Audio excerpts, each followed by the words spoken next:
Hi everyone, this is Anam. Welcome to PhD jobs and admission. So आज के इस lecture में मैंने अगेन रिसर्च मेथोडोलॉजी से रिलेटेड कुछ इंपॉर्टेंट एमसीक्यूज आपके साथ डिस्कस करा है for your upcoming doctor Bhimrao Ambedkar university, जो कि आगरा में सिचुएटेड है, for PhD entrance examination. So मैं आपको बता दूं कि डॉक्टर भीमराव अंबेडकर यूनिवर्सिटी के पीएचडी एंट्रेंस एग्जामिनेशन की डेट शिफ्ट हुई है। जो एग्जाम आपका 3 अप्रैल 2022 को कंडक्ट करवाया जाने वाला था, अब वो आपका एग्जाम 9 अप्रैल 2022 को कंडक्ट करवाया जाएगा। सो उसके लिए खास मैंने एक स्पेशल वीडियो भी बना रखा है और उस वीडियो की लिंक मैंने आपके साथ डिस्क्रिप्शन बॉक्स में शेयर कर रखी है। वहां से उस लिंक को एक्सेस करिएगा और वहां से उस वीडियो को अच्छी तरीके से आप देख लीजिएगा। मैंने डिटेल में सारी इंफॉर्मेशन बता रखी है आपको और किस तरीके से आपको प्रिपेयर करना है for DBRAU Agra PhD entrance exam, वो भी सारा मैंने बता रखी हूँ। सो आप उस वीडियो को एक बार देख लीजिएगा। और वीडियो स्टार्ट करने से पहले मैं आपको बता दूं, जैसे कि आपको पता है आपकी पीएचडी एंट्रेंस एग्जामिनेशन 2 पार्ट्स में डिवाइडेड होता है, paper 1 and paper 2। So paper 1 में आपके 5 यूनिट्स होते हैं, research methodology, mental aptitude, mathematical aptitude, ICT. So इन सारे यूनिट्स पर आपका पेपर 1 बेस्ड होता है। सो उसकी प्रिपरेशंस के लिए हमने आपके लिए कंप्लीट कोर्स लेकर आया है, जिसमें आपको हर एक यूनिट पर नोट्स देखने मिलेंगे। हर एक यूनिट पर हमारे पास मॉक टेस्ट है, आईसीटी हो, रिसर्च मेथोडोलॉजी हो और मैथ्स के जो आपके यूनिट्स है उन पर हमने आपको मॉक टेस्ट प्रोवाइड कर रखा है, जिससे कि आपकी प्रैक्टिस होती रहती है। आपको पता चलता है कि कौन सा आपका टॉपिक वीक है, उस पर आप ज्यादा फोकस कर पाओगे। सो इसी तरीके से हमारे इस कोर्स में हम आपको गाइड करते हैं कहाँ पर आपको कहाँ से कितना टाइम स्पेंड करना है, कहाँ से रीड करना है, कितना रीड करना है, कहाँ पर आपको फोकस रहना है। ये सारी चीजें हम आपको हमारे इस कोर्स में बताते हैं और मैं गारंटी देती हूँ, अगर आपने अभी तक प्रिपरेशन स्टार्ट नहीं करी है फॉर योर पेपर 1, सो आप अभी भी हमारे इस कोर्स के थ्रू आपकी प्रिपरेशन को स्टार्ट कर सकते हो और जल्द से जल्द आपको हमारे इस कोर्स को परचेज करके आपके पीएचडी एंट्रेंस एग्जामिनेशन को क्रैक करना है। क्योंकि कई स्टूडेंट्स का हमें फीडबैक आता है, हमारे इसी कंटेंट से उनको एग्जाम में डायरेक्टली 30-40 क्वेश्चंस पूछे जाते हैं। सो याद रखिएगा, हमारे इस कोर्स को परचेज करने के लिए स्क्रीन पर जो आपको नंबर नजर आ रहा है उस पर आपको हमें व्हाट्सएप के थ्रू कॉन्टैक्ट करना है। नॉर्मल कॉल्स नंबर पर नहीं लगेगा, आपको व्हाट्सएप के थ्रू कॉन्टैक्ट करना है और हमारे ऐप के लिंक मैंने आपके साथ डिस्क्रिप्शन बॉक्स में प्रोवाइड कर रखी है, वहां से हमारे ऐप पर से सारे स्टडी मटेरियल को एक्सेस कर सकते हो। So that's it and let's begin with the video.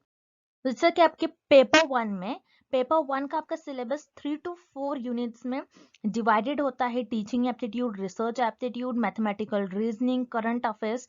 सो उन पर हमने आपके लिए एक कोर्स प्रोवाइड कर रखा है आपको, जिसमें आपको वीडियो लेक्चर्स मिलेंगे। हर एक यूनिट पर आपको हर एक टॉपिक पर आपको वीडियो लेक्चर देखने मिलेगा। टीचिंग एप्टीट्यूड पर हमने वीडियो लेक्चर्स बना रखा है, करंट अफेयर्स, रिसर्च एप्टीट्यूड, सो उन पर आपको वीडियो लेक्चर्स देखने मिलेंगे। उसी तरीके से नोट्स में हमने इंपॉर्टेंट पॉइंट कवर कर रखे हैं। ये हमने हमारे खुद से नोट्स बना रखे हैं, सिंपल लैंग्वेज में आपको नोट्स देखने मिलेगा। उसी तरीके से मॉक टेस्ट है, मॉक टेस्ट हमारे बहुत इंपॉर्टेंट क्वेश्चंस कवर कर रखे हमने हमारे मॉक टेस्ट में। 40-50 क्वेश्चंस मिलेंगे आपको हर एक मॉक टेस्ट में। उसी तरीके से आपको 15 to 20 मॉक टेस्ट देखने मिलेंगे हमारे इस कोर्स में। देन प्रैक्टिस एमसीक्यूज पीडीएफ, जो कि आपके रिवीजन का काम करती है। एग्जाम से एक दिन पहले अगर आप इसे पढ़ के जाते हो तो डायरेक्टली इसी पीडीएफ से आपको क्वेश्चन देखने मिलेंगे एग्जाम में। सो याद रखिएगा, हमारे इस कोर्स को परचेस करने के लिए स्क्रीन पर जो आपको नंबर नजर आ रहा है उस पर आपको हमें व्हाट्सएप के थ्रू कॉन्टैक्ट करना है। नॉर्मल कॉल इस नंबर पर नहीं लगेगा और आप हमारे ऐप के थ्रू भी स्टडी मटेरियल को एक्सेस कर सकते हो। सो ऐप का लोगो हमारा कुछ इस तरीके से दिखता है, जिससे कि आपको 1 क्लिक में ही सारा स्टडी मटेरियल मिल जाएगा। So let's begin with the MCQs. First question, the result undertaken to find the solution to a particular problem faced by a particular organization is dash research.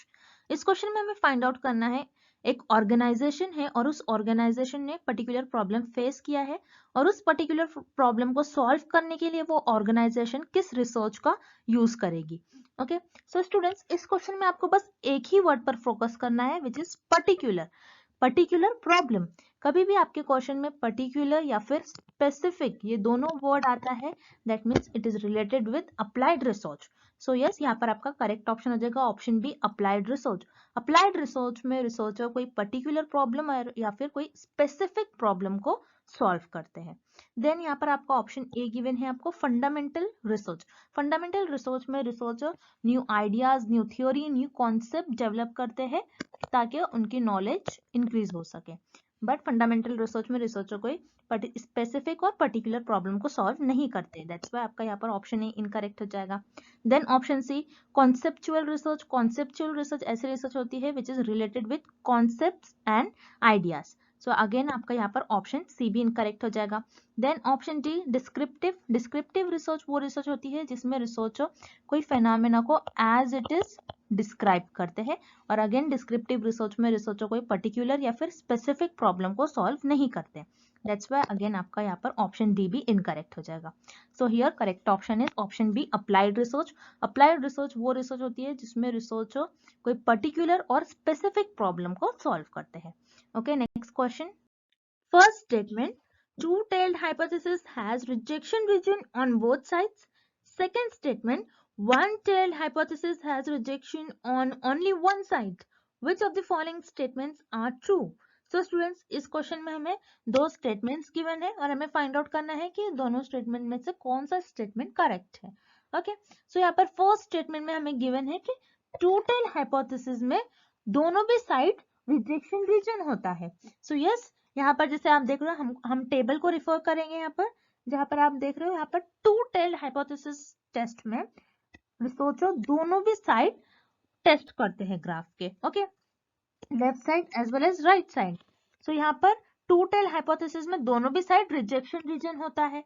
Okay, that's why here first statement is correct.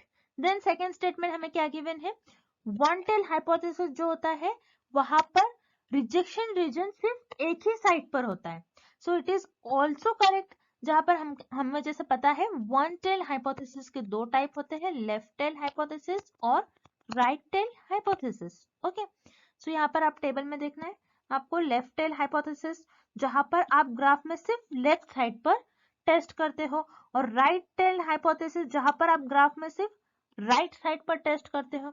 So yes, one tailed hypothesis में rejection region जो होता है सिर्फ एक ही side होता है।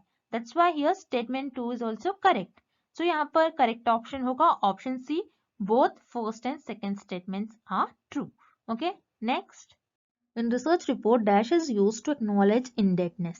इस क्वेश्चन में हमें फाइंड आउट करना है कि जब रिसर्चर अपने रिसर्च में रिसर्च रिपोर्ट लिखते हैं तो अपने रिसर्च रिपोर्ट में जब लोगों को थैंक्स करते हैं, और या फिर यू कैन से किसी के टू वर्ड्स किसी के प्रति थैंकफुल है रिसर्चर, सो वो अपने रिसर्च में उनका नेम प्रॉपर मेंशन करते हैं। सो वो किस सेक्शन में उनका नेम प्रॉपर मेंशन करते हैं ये हमें फाइंड आउट करना है। ओके, सो यहाँ पर आपको ऑप्शन ए गिवन है बिब्लियोग्राफी।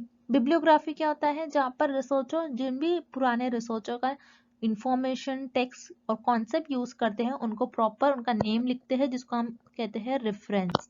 तो यहाँ पर बिब्लियोग्राफी में किसी रिसर्चर किसी लोगों का थैंक्स नहीं करते। दैट्स व्हाई यहाँ पर आपका ऑप्शन ए इनकरेक्ट हो जाएगा। देन ऑप्शन बी आपको गिवन है इंडेक्स। इंडेक्स क्या होता है, जैसे आपने आपके बुक में भी देखा होगा, इंडेक्स होता है जहाँ पर आपको प्रॉपर जितने भी टॉपिक्स होते हैं वो प्रॉपर मेंशन किया जाता है विथ पेज नंबर। सो यहाँ पर आपका ऑप्शन बी भी इनकरेक्ट हो जाएगा, बिकॉज इंडेक्स में भी रिसर्चर किसी को थैंक्स नहीं कहते हैं। That's why option B is incorrect. Then option C appendix. Appendix क्या होता है, अपने रिसर्च रिपोर्ट में रिसर्चर अपेंडिक्स लिखते हैं जहाँ पर रिसर्चर कुछ अपने टॉपिक से रिलेटेड एक्स्ट्रा इंफॉर्मेशन लिखेंगे, जैसे इक्वेशंस हो गई, कुछ इक्वेशन रिएक्शंस हो गए, कुछ एक्स्ट्रा इंफॉर्मेशन लिखते हैं ताकि दूसरे रिसर्चर उस इंफॉर्मेशन का यूज कर आगे रिसर्च परफॉर्म करे। अगेन अपेंडिक्स में रिसर्चर किसी को थैंक्स नहीं करते। दैट्स व्हाई अब आपका ऑप्शन सी भी इनकरेक्ट हो जाएगा। Then here option D acknowledgements. Yes, यहाँ पर आपका ऑप्शन डी करेक्ट हो जाएगा, बिकॉज रिसर्चर अपने रिसर्च में जिन लोगों ने उनकी हेल्प की होंगी रिसर्चर, उन लोगों का नेम एक्नॉलेजमेंट में प्रॉपर मेंशन करते हैं। सो रिमेंबर स्टूडेंट्स, अगर रिसर्चर ऐसा नहीं करते अपने रिसर्च में सो उनकी रिसर्च अनएथिकल हो जाएगी। so this is very important in research, so that's why यहाँ पर आपका ऑप्शन डी करेक्ट हो जाएगा। Next question, dash refers to information that is generated to meet the specific requirements of the investigation at hand. इस question में हमें find out करना है कि ऐसा कौन सा डेटा होता है जिसमें रिसर्चर अपने स्पेसिफिक रिक्वायरमेंट को इन्वेस्टिगेट करने के लिए कोई इंफॉर्मेशन जनरेट करता है। ओके, सो उस डेटा को हम कहते हैं primary data. So students, again इस क्वेश्चन में भी आपके लिए एक की वर्ड है which is very important word, generated. Means यहाँ पर रिसर्चर ने इंफॉर्मेशन जनरेट किया है। so, जब भी कोई न्यू इंफॉर्मेशन रिसर्चर जनरेट करता है वो प्राइमरी डेटा के अंडर आता है। ओके, अब रिसर्च में दो टाइप के डेटा होता है, एक होता है आपका primary data and the second is secondary data. Primary data वो डेटा होता है जिसमें रिसर्चर खुद ही डेटा को या फिर इंफॉर्मेशन कलेक्ट करते हैं या फिर इंफॉर्मेशन जनरेट करते हैं। Okay, and the secondary data जो होता है वो ऑलरेडी पब्लिश डेटा होता है, ऑलरेडी पब्लिश डेटा होता है या फिर कोई पुराने रिसर्चर ने उस पर्टिकुलर टॉपिक पर ऑलरेडी जो रिसर्च की होती है वो उस पर्टिकुलर टॉपिक पर ऑलरेडी इंफॉर्मेशन अवेलेबल होती है, उसे हम कहते हैं secondary data.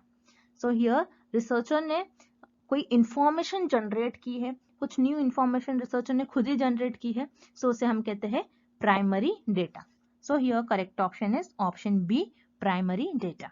Next, which is the correct statement about I10 index. इस क्वेश्चन में हमें फाइंड आउट करना है कि कौन सा ऑप्शन करेक्ट है अबाउट I10 इंडेक्स। तो I10 इंडेक्स ये एक गूगल स्कॉलर इंडेक्स होता है। ओके, अब I10 इंडेक्स क्या होता है हम ये एक एग्जांपल के थ्रू समझते हैं। ओके, अगर मान लो किसी रिसर्चर का I10 इंडेक्स 12 है, ओके, मतलब उस रिसर्चर के 12 आर्टिकल्स ऐसे होंगे जिसमें 10 या फिर 10 से ज्यादा साइटेशंस होंगे। ओके, उसे हम कहते हैं I10 इंडेक्स। अब हम ऑप्शंस की तरफ चलते हैं। ऑप्शन ए आपको गिवन है, denotes the number of publications with less than 10 citations. No students, यहाँ पर आपका ऑप्शन ए इनकरेक्ट हो जाएगा, बिकॉज I10 इंडेक्स ये नहीं बताता है कि किसी भी रिसर्चर के कितने आर्टिकल्स ऐसे हैं जिनमें 10 से कम साइटेशन है, बल्कि ये बताता है कि कितने 10 है और या फिर 10 से ज्यादा साइटेशन है। तो यहाँ पर आपका ऑप्शन ए इनकरेक्ट हो जाएगा। देन ऑप्शन सी आपको गिवन है, denotes the number of publication with equal to 10। Again यहाँ पर आपका ऑप्शन सी भी करेक्ट हो जाएगा, बिकॉज ये भी नहीं बताता है कि 10 से इक्वल है। ओके, देन ऑप्शन बी आपको गिवन है, denotes the number of publication with at least 10 citation.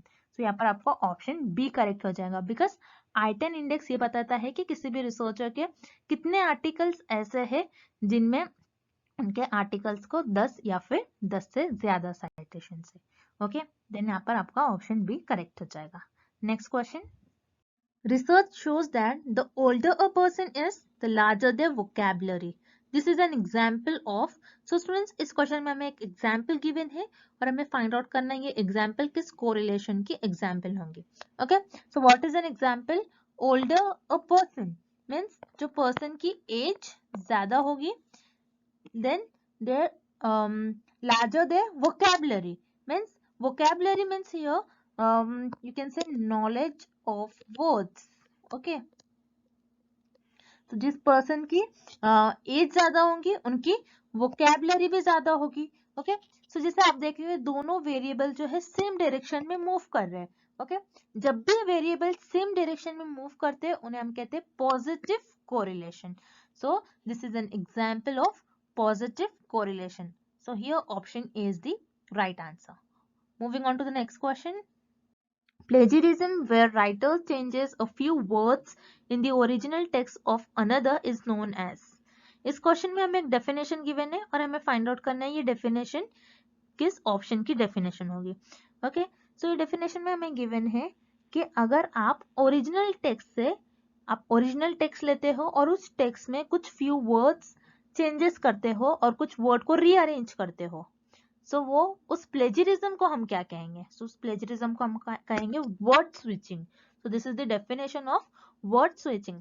So word switching में आप क्या करते हो, किसी और रिसर्चर का इंफॉर्मेशन टेक्स्ट लेते हो और उस टेक्स्ट में कुछ वर्ड्स को चेंज करते हो और सेंटेंस को रीअरेंज करते हो और मेंशन करते हो। सो ये आपका कहलाता है, ये प्लेजरिज्म आपका होगा word switching plagiarism. Okay, then आपको ऑप्शन ए गिवन है, direct copying. Direct copying means आप एज इट इज कोई रिसर्चर का किसी रिसर्चर का टेक्स्ट इंफॉर्मेशन को एज इट इज आप कॉपी कर रहे हो, सो ये भी प्लेजरिज्म होता है, but for this question this is not the correct answer. Okay, then आपको ऑप्शन सी गिवन है, पैराफ्रेजिंग। पैराफ्रेजिंग क्या होता है? किसी और रिसर्चर के वर्क को अपने ओन वर्ड्स में आप डिस्क्राइब करते हो, सो उसे हम कहते हैं पैराफ्रेजिंग। अगेन यहाँ पर ऑप्शन सी इनकरेक्ट है। सो यहाँ पर this is the definition of word switching. Option B here is the right answer. Next question, which of the following tools is good for thesis report? इस क्वेश्चन में हमें find out करना है कि हम रिसर्च में थीसिस किस tool में लिखते हैं। सो यहाँ पर आपका ऑप्शन ए गिवन है, एक्सेल।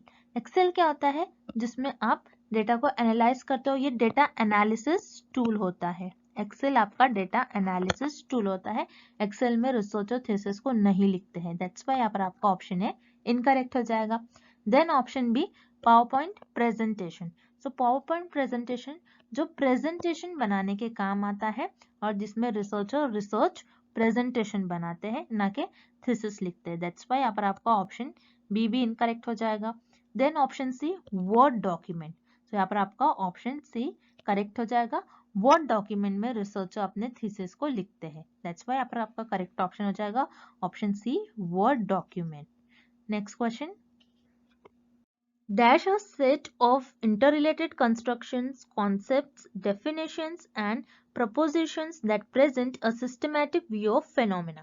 इस क्वेश्चन में हमें बताना है ऐसा कौन सा ऑप्शन है एक जो कि एक set of inter related concept है, डेफिनेशन और प्रिपोजिशन, ये सब मिलाकर किसी फेनोमेना को एक्सप्लेन करता है।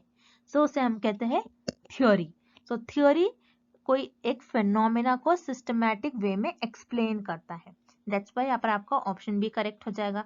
देन आपको ऑप्शन ए गिवन है कॉन्सेप्ट्स। कॉन्सेप्ट जो कि आपके थॉट्स और आइडियाज पर बेस्ड होते हैं, जो कि एक आपको कोई फेनोमेना को सिस्टमैटिक वे में एक्सप्लेन नहीं करता है, दैट्स व्हाई यहाँ पर आपका ऑप्शन ए इनकरेक्ट हो जाएगा। देन आपको ऑप्शन सी गिवन है हाइपोथेसिस। हाइपोथेसिस क्या होता है, एक स्टेटमेंट होता है जो कि रिसर्चर के अजम्पशंस या फिर गेसेस पर बेस्ड होता है। अगेन हाइपोथेसिस भी कोई फेनोमेना को सिस्टमैटिक वे में एक्सप्लेन नहीं करता है, दैट्स व्हाई आपका ऑप्शन सी भी यहाँ पर इनकरेक्ट हो जाएगा। So here this is the definition of theory, option B here is the right answer.